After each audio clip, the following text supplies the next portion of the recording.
The rain fell hard on Station Orion 7. It was not real rain, of course. The station's old pipes leaked recycled water from the upper levels, and it dripped down through the metal floors like a never-ending storm. Tay had learned to ignore it. He had learned to ignore many things in the 15 years he had lived on this forgotten corner of the galaxy. His clinic was not really a clinic. It was a small room behind a noodle shop, with bright lights he had stolen from a broken cargo ship, and a bed made from old storage containers. The walls were covered with medical tools, most of them held together with tape and hope. But Tay made it work. He always made it work. Tonight was like every other night. The lower decks of Station Orion 7 came alive after dark. The bars opened, the gambling houses filled with desperate souls, and the fights began. Tay sat on his worn chair, reading an old medical book from Earth. The pages were yellow and torn, but the knowledge inside was still good. He had read it 100 times already. But there was nothing else to do while waiting for his next patient. The noodle shop outside was busy. He could hear Old Man Duke shouting orders to his daughter, Hannah. The smell of beef broth came through the thin walls, and Tay's stomach made a small sound. He had not eaten since morning, but food could wait. It always could. The door opened without warning. Tay looked up from his book. A figure stood in the doorway, wrapped in a dark cloak that was wet and torn. For a moment, neither of them moved. Then the figure took one step forward and fell. Tay was on his feet before the body hit the ground. He caught the stranger and felt something warm and wet against his hands. Blood, but not red blood. This blood was silver, shining like liquid metal under his clinic lights. He had seen many things in his years as an underground medic. He had treated humans, aliens, and creatures he could not even name. But silver blood was rare. Very rare. It meant this stranger was not from any common world. Tay did not ask questions. Questions were dangerous on Station Orion 7. Instead, he lifted the stranger onto his makeshift bed and pulled back the hood of the cloak. It was a woman. Young, perhaps in her late 20s by human standards, though aliens aged differently. Her face was pale, almost white, with sharp features that looked like they had been carved from ice. Her hair was long and black, spread across the bed like spilled ink, but what caught Tay's attention were her eyes. They were open, watching him, and they were the color of gold. "Do not speak," Tay said. His voice was calm and steady. He had learned long ago that panic helped no one. "I need to see the wound." The woman said nothing. She simply watched as Tay's hands moved to her side, where the cloak was darkest with blood. He cut away the fabric with careful movements and found the wound beneath. It was bad. A deep cut, running from her ribs to her hip. The edges were clean, which meant a blade, not a broken bottle or a wild animal. Someone had tried to kill this woman. Someone with skill. Tay worked quickly. He cleaned the wound with a solution he had made himself, mixing earth medicine with alien herbs that grew in the station's lower gardens. The woman did not make a sound, even though the cleaning must have burned like fire. Her golden eyes never left his face. "This will need stitches," Tay said. "I have no numbing medicine left. It will hurt. Do what you must," the woman said. Her voice was soft but strong, like a whisper that could carry across a crowded room. Tay nodded and reached for his needle and thread. They were not fancy tools. The needle was curved and old. The thread was made for fishing, not surgery. But they would do the job. As he worked, Tay noticed other things about the stranger. Beneath her torn and dirty cloak, he could see silk, real silk, not the cheap copies they sold in the station markets. Her hands were soft, without the marks and scars that came from hard work. And on her wrist, half hidden by her sleeve, was a bracelet made of white gold and small blue stones that glowed with their own light. This woman was not from the lower decks. She was not from any deck of Station Orion 7. She was from somewhere far above, a place where silver blood and silk clothes were normal. But Tay said nothing. He simply continued his work, his hands steady and sure. The door opened again. Tay did not look up. "We are closed," he said. "Tay, it is me." The voice belonged to Hana, Old Man Duke's daughter. She was a small woman with a kind face and worried eyes. "I saw someone come in. Is everything okay?" "Everything is fine," Tay said. "Go back to work." But Hana did not leave. She stepped closer and saw the woman on the bed. Her eyes went wide, and the color left her face. For a long moment, she just stood there, frozen like a statue. "Hana," Tay said, his voice sharp. "Go back to work. Now."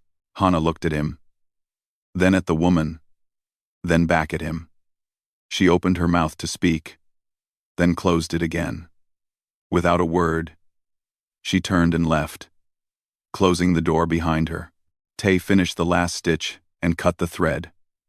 The wound was closed, neat and clean.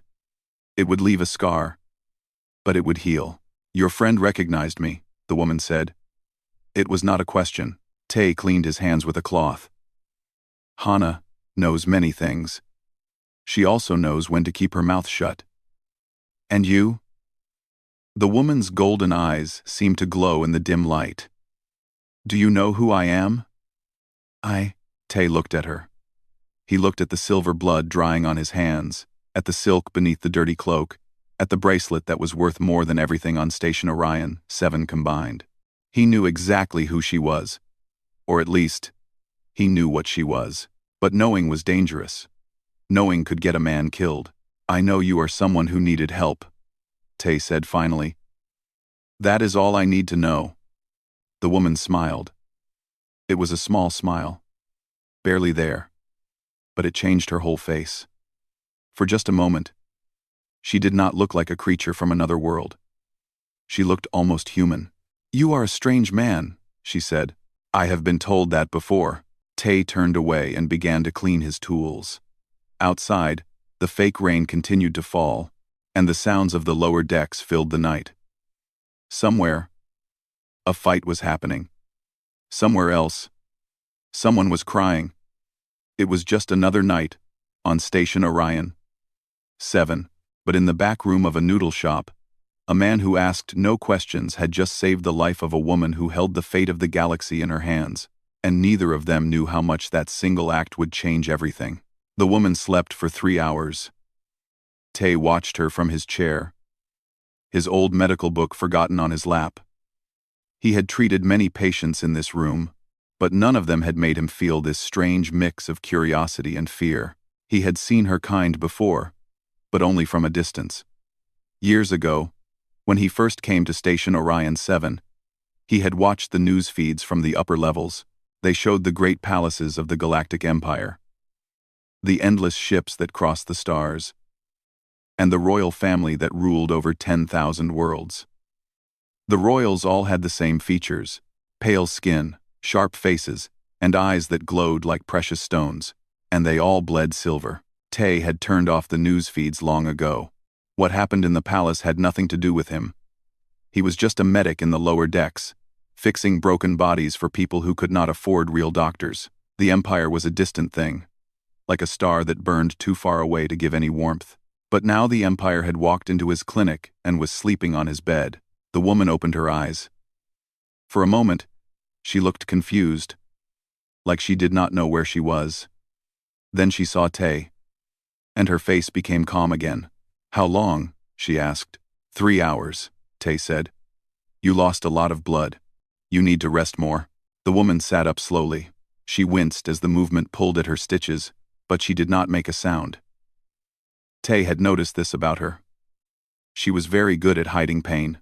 "I cannot stay," she said. "They will be looking for me." "Who?" Tay asked, even though he knew he should not. The woman looked at him. Her golden eyes seemed to see right through him, past his skin and bones, into whatever lay beneath. It was not a comfortable feeling. "You really do not know who I am," she said. It was not a question this time. It was a statement of wonder. "I know you are from the upper worlds," Tay said. "I know your blood is silver, and your clothes are silk. I know someone tried to kill you tonight. Beyond that, I know nothing." The woman was quiet for a long moment. Then she smiled again, that small, almost human smile that changed her face. "My name is Yuna," she said. "And you are touching someone very important." Tay looked down. His hand was still on her arm, checking her pulse. He pulled it back quickly. "I was checking your heartbeat," he said. "I know." Yuna's smile grew a little wider. "But do you know what you were touching?" Tay said nothing. He waited. "You know the Galactic Empire?" Yuna said. 10,000 worlds, 100 billion souls, all ruled by one family. My family. My father is the emperor. My mother was the empress before she died. And I... She paused, and something dark passed through her golden eyes. "I am the only heir. The successor to the galactic throne." The words hung in the air like smoke. Tay heard them, understood them, but his mind refused to believe them. The successor to the throne was here, in his broken-down clinic, wearing a torn cloak and covered in her own silver blood. It was like a joke without a funny part. "You do not believe me," Yuna said. "I believe you," Tay said slowly. "I just do not understand why you are here. This is Station Orion 7. This is the place where the Empire sends its garbage and forgets about it. Why would the heir to everything be hiding in a noodle shop?" Yuna's smile faded. She looked down at her hands, at the bracelet that glowed softly on her wrist. "Because the throne is a prison," she said quietly. "And someone in that prison wants me dead." She told him the story. It came out in pieces, like she was pulling broken glass from her own heart. "There were factions in the palace," she said. "Groups who wanted power and did not care how they got it. Her father was old and sick, and everyone knew he did not have much time left. When he died, Yuna would become empress, and there were people who could not let that happen. My uncle," she said. "My father's brother. He believes the throne should be his. He has supporters, money, and spies everywhere. Last night, his assassins came for me. I barely escaped." "And you came here?" Tay asked. "To the lowest place in the galaxy?" "I came to the one place they would never think to look," Yuna said. "Who would expect a princess to hide in the garbage?" Tay almost laughed. It was a good plan, in a terrible way. But it also meant that his clinic was now the most dangerous place in the galaxy. If the assassins found her here, they would kill everyone who had seen her face. "You should leave," Tay said. "I know. You should find your people. Your loyal people. The ones who can protect you." "I know." "Then why are you still sitting on my bed?" Yuna looked at him. Really looked at him, with those golden eyes that seemed to hold all the stars in the galaxy. "Because you are the first person in a very long time who has not treated me like a crown," she said. "You treated me like a person who was hurt and needed help. You did not ask for payment. You did not ask for favors. You just helped." Tay did not know what to say. He had helped because that was what he did. It was not special. It was not brave. It was just his job. "In the palace," Yuna continued, "everyone wants something from me. Everyone looks at me and sees power, money, opportunity. No one sees me. No one has seen me for as long as I can remember." "That sounds lonely," Tay said. "It is." They sat in silence for a while. Outside, the station was waking up for the day shift. Tay could hear the sounds of people moving, machines humming, and Old Man Duke starting his soup pots for the morning crowd. "I should check your stitches," Tay said finally. "Make sure they are holding." Yuna nodded and allowed him to examine the wound. The bleeding had stopped, and the edges were starting to heal. Her silver blood had strange properties, it seemed. It healed faster than human blood. "You have good hands," Yuna said as he worked. "I have had a lot of practice." "Where did you learn medicine?" Tay hesitated. It was a question he did not like to answer. His past was something he had left behind, like an old coat that no longer fit. "Earth," he said finally. "I was a doctor there. A real doctor. With a real clinic. And real patients." "What happened?" Tay finished his examination and stepped back. "War happened. The kind of war that does not end until everything is broken. I lost my clinic, my home, and everyone I cared about. I came here because here was the only place left to go. Yuna was quiet. Then she said, I am sorry. Do not be. It was a long time ago. Tay cleaned his hands and tried to change the subject. Your wound is healing well. Another day of rest, and you should be able to travel.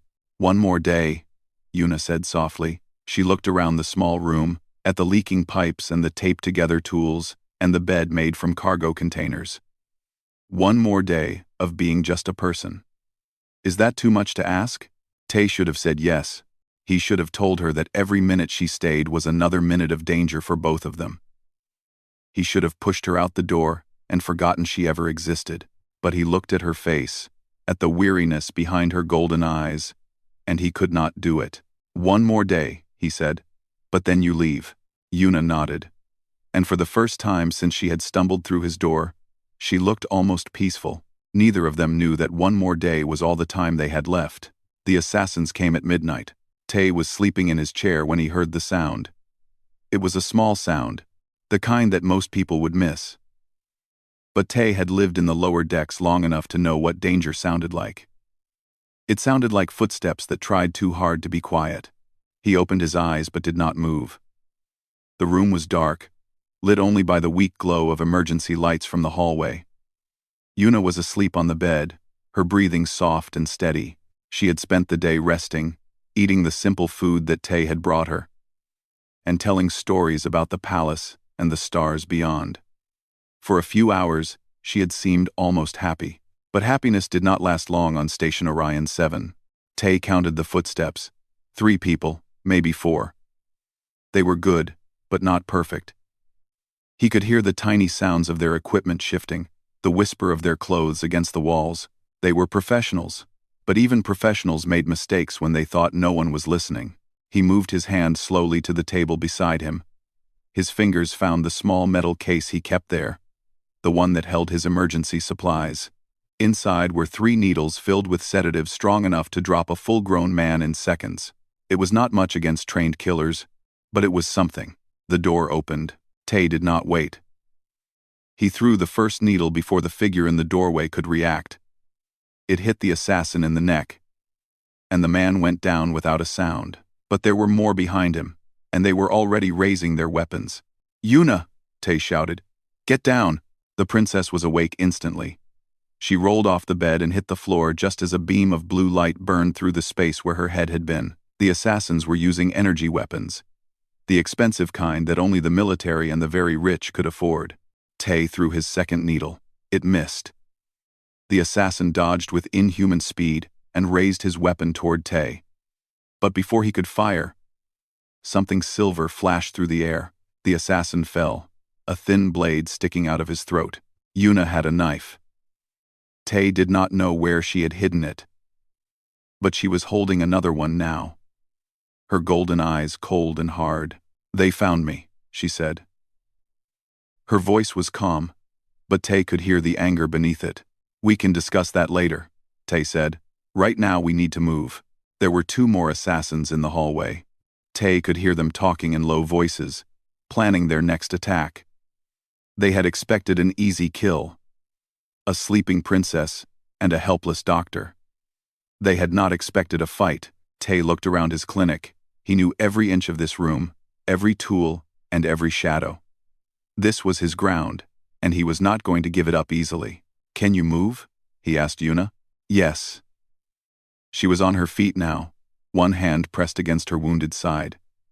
The stitches were holding, but she was not at full strength.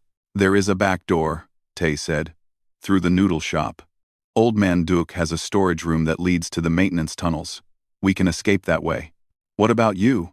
Tay grabbed his last needle and a surgical tool that looked more like a weapon than a medical instrument. It was a bone saw, designed to cut through the hardest materials. He had never used it on a living person before.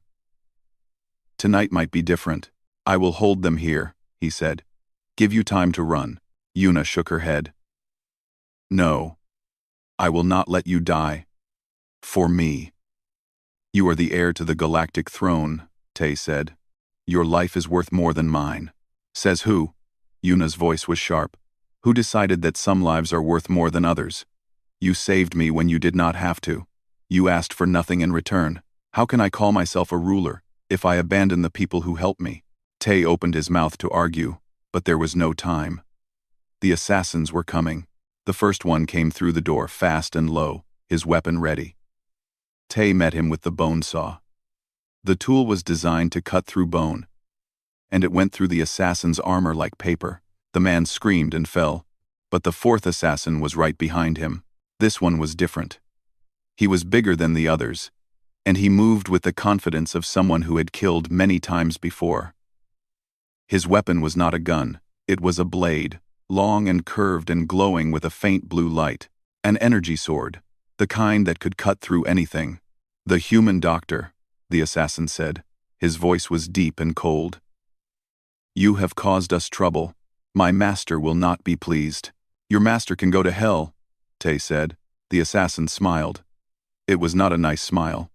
He raised his sword and stepped forward. Tay knew he could not win this fight. The assassin was trained for combat, and Tay was just a doctor with a bone saw. But he also knew that he was not going to give up. Some things were worth fighting for, even if you knew you would lose. He charged. The assassin was fast, but Tay was desperate. He ducked under the first swing of the energy sword and drove the bone saw toward the assassin's stomach. The blade caught on the armor and stopped, but the force of the blow pushed the assassin back. Impressive, the assassin said. For a human. He swung again. This time, the blade cut across Tay's arm, leaving a line of burning pain. Tay stumbled, but did not fall. He reached into his pocket and pulled out his last needle. The assassin laughed. You think that little thing can stop me? No, Tay said. But she can. Yuna moved like a shadow. Her knife found the gap in the assassin's armor, the small space between the chest plate and the shoulder guard. The blade went in deep, and the assassin made a sound like a broken machine. He tried to turn, to fight back, but his body was already failing him. You should have stayed in the palace, Yuna said. Her voice was like ice. And you should never have touched my friend. The assassin fell. The room went quiet. Tay leaned against the wall, his arm burning with pain. Blood was dripping from the wound, red human blood that looked so strange compared to Yuna's silver. Let me see, Yuna said. She was beside him now, her hands gentle as she examined the cut. It is not deep, Tay said. I will live. You fought for me, Yuna said. You could have run. You could have let them take me. Why did you fight? Tay thought about the question. He thought about his old life on Earth, the clinic he had lost, the people he had failed to save. He thought about the years he had spent on Station Orion 7, fixing broken bodies and asking no questions. He thought about Yuna, the princess who had walked into his room and trusted him with her life. Because it was the right thing to do, he said finally. Because you asked for my help, and I gave it. That means something. That has to mean something. Yuna was quiet for a long moment. Then she reached up and touched his face. A gentle touch that left silver traces on his skin.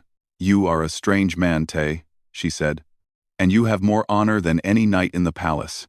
Before Tay could answer, they heard more sounds from outside. More footsteps. More voices. The assassins had backup. We need to go, Tay said. He took Yuna's hand, and together they ran into the darkness of Station Orion 7. Behind them, the bodies of the assassins lay in the broken clinic, and somewhere in the galaxy, a man on a throne realized that his plan had failed. The hunt was not over. But the hunted were no longer helpless. The maintenance tunnels of Station Orion 7 were dark and endless. They ran beneath the floors like veins, carrying water, power, and the forgotten people who had nowhere else to go. Tay had walked these tunnels many times before. He knew their secrets, their dangers, and their safe places. He led Yuna through the darkness, his hand still holding hers. Her grip was strong despite her wound, and she moved without complaint even though each step must have sent pain through her body. She was tough, this princess. Tougher than Tay had expected. Where are we going? Yuna asked. There is a place, Tay said. An old storage room that nobody uses. We can hide there until things calm down. Things will not calm down, Yuna said. My uncle will send more assassins. He will not stop until I am dead. Tay did not answer. He knew she was right. The man who wanted the throne would not give up after one failed attack. He would send more killers, more soldiers, more everything, and eventually, he would succeed. That was how power worked in the galaxy. They reached the storage room after an hour of walking. It was small and dusty, filled with old equipment that had not been touched in years. But it was safe, hidden behind a broken door that looked like it led nowhere. Tay helped Yuna sit on a pile of old crates. Then he checked her wound, using the dim light from his personal lamp. The stitches were still holding, but she had lost more blood during the fight. Her face was paler than before, and her golden eyes had lost some of their glow. You need rest, Tay said. What I need is a plan, Yuna said. Rest can wait. She reached into her cloak and pulled out a small device. It looked like a communication tool, but more advanced than anything Tay had ever seen. She pressed a button, and a soft blue light came from the screen. My people are looking for me, she said. The loyal ones. The ones who serve my father and not my uncle. I can contact them. But it will take time. They need to find a way to reach me without alerting my uncle's spies. How long? A day. Maybe 2. Tay nodded. A day was a long time when assassins were hunting you. But it was better than nothing. They could stay hidden in the tunnels, move when they needed to, and wait for rescue. We can manage that, he said. Yuna put the device away and looked at him. Her golden eyes were serious, studying his face like she was trying to read his thoughts. Why did you become a doctor? She asked. The question surprised Tay. Of all the things she could ask, that was not what he expected. I wanted to help people, he said. It sounds simple, but it is the truth. When I was young, I saw a lot of suffering. War, disease, poverty. I thought that if I learned medicine, I could make things better. I could save lives. And did you? Some. Tay looked at his hands. They were covered in cuts and old scars. The marks of years of hard work. Not as many as I wanted, but some. Yuna was quiet for a moment. Then she said, Come with me.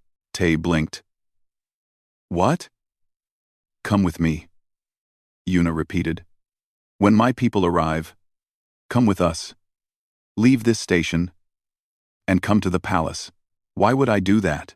Yuna leaned forward, her eyes bright despite her weakness. Because the Empire needs people like you.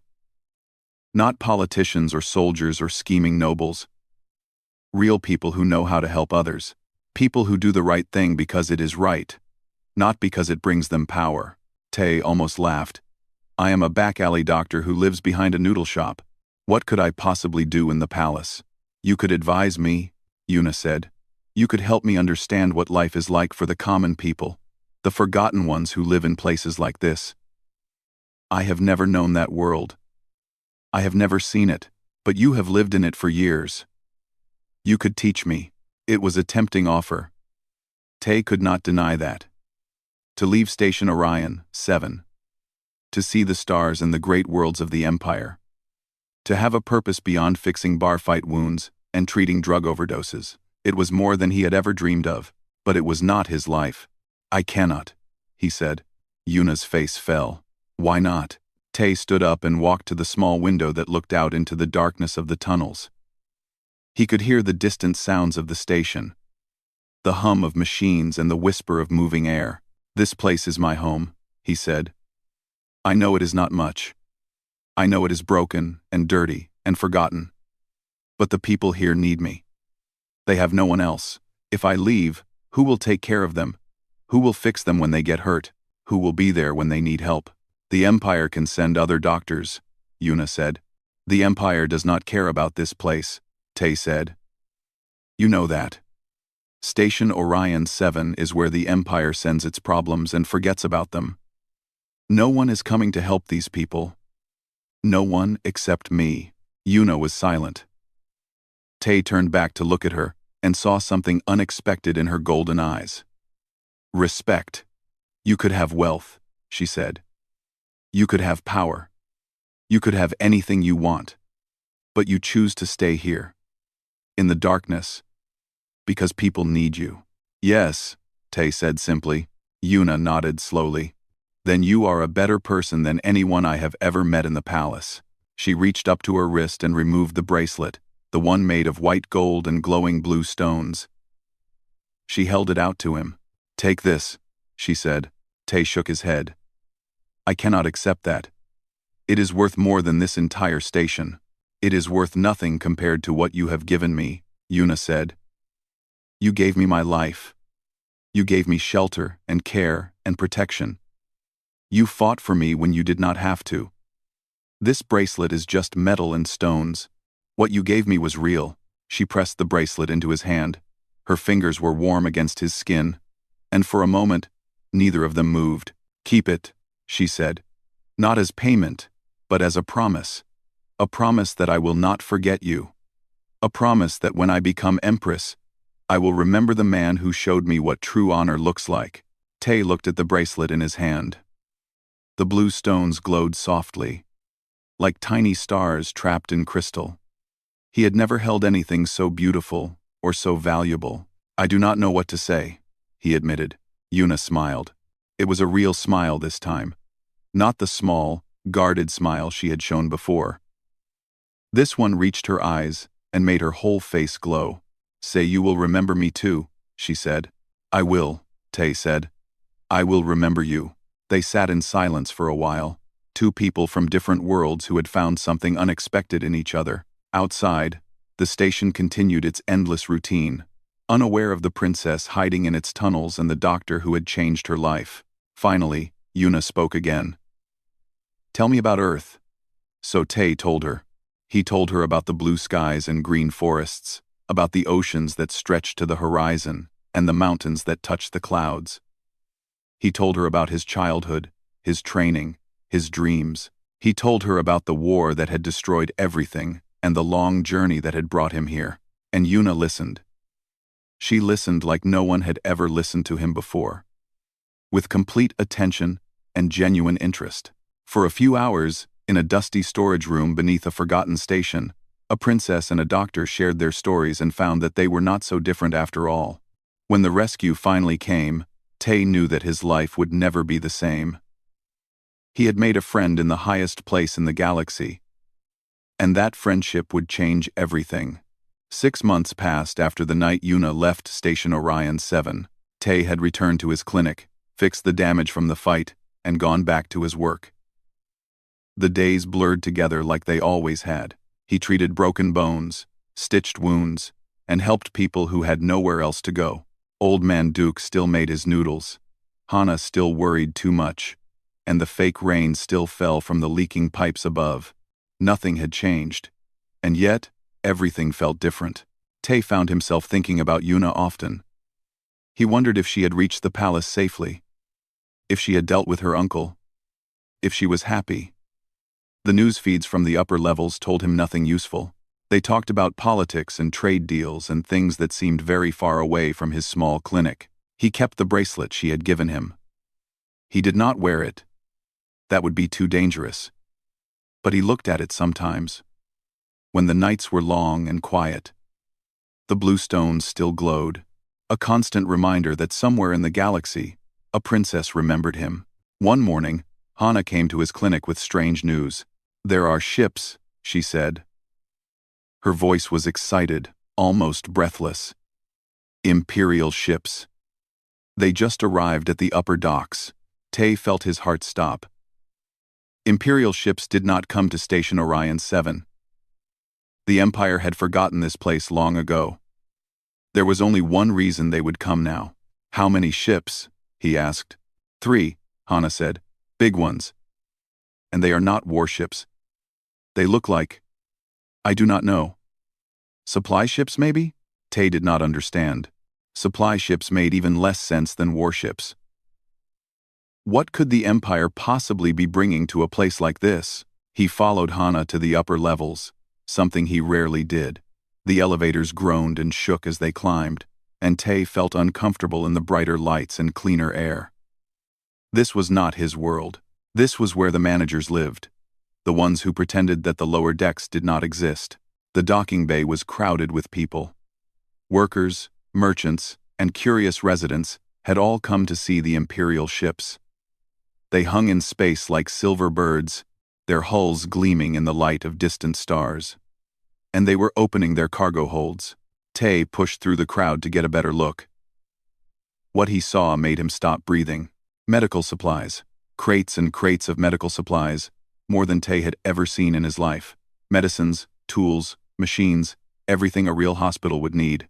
And they were being unloaded onto Station Orion 7, carried by soldiers in clean white uniforms. "What is happening?" Hana whispered. Tay could not answer. He could only watch as the soldiers worked, efficient and organized, turning the docking bay into a small mountain of medical equipment. It was more wealth than the entire lower deck had ever seen. A woman stepped forward from the crowd of soldiers.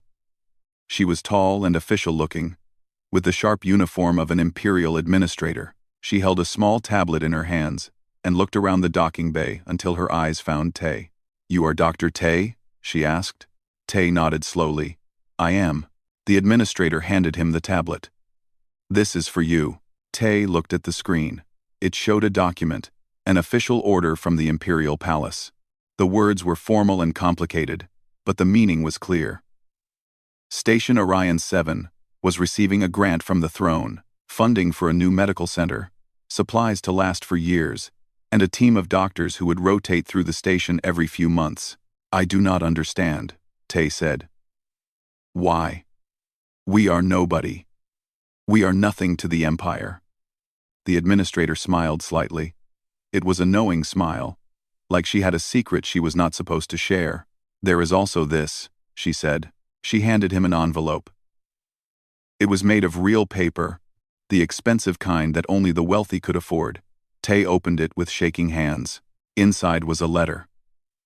The handwriting was elegant and beautiful, written in silver ink that glowed faintly in the light. And at the bottom was a signature that Tay recognized immediately. Yuna. He read the letter slowly, letting each word sink into his heart. "Dear Tay, I promised that I would not forget you. I keep my promises. When I returned to the palace, I found a mess of politics and betrayal.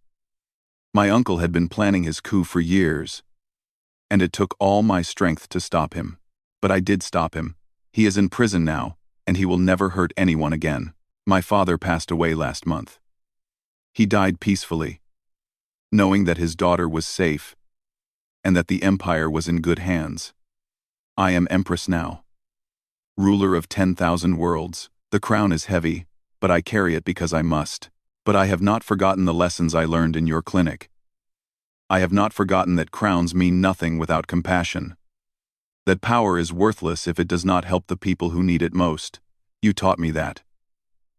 You taught me by example, by being the kind of person who helps without asking for reward. So this is my gift to you. Not payment. Never payment. Just a small attempt to share what you showed me with the rest of the galaxy. Every forgotten station, every lower deck, every place that the Empire has overlooked will receive help. It will take time, years maybe, but it will happen. I swear it. You refused to come with me. You chose to stay with your people.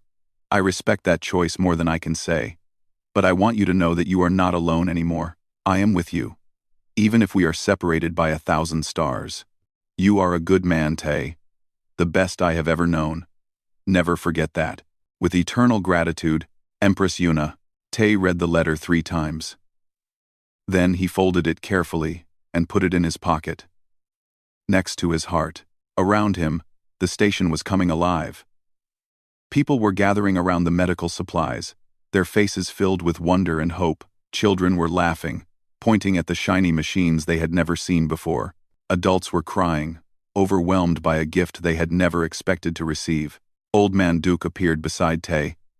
His wrinkled face was wet with tears, but he was smiling. You did this, he said. I do not know how, but you did this. Tay shook his head. I did nothing. I just helped someone who needed help. That is not nothing, Duke said.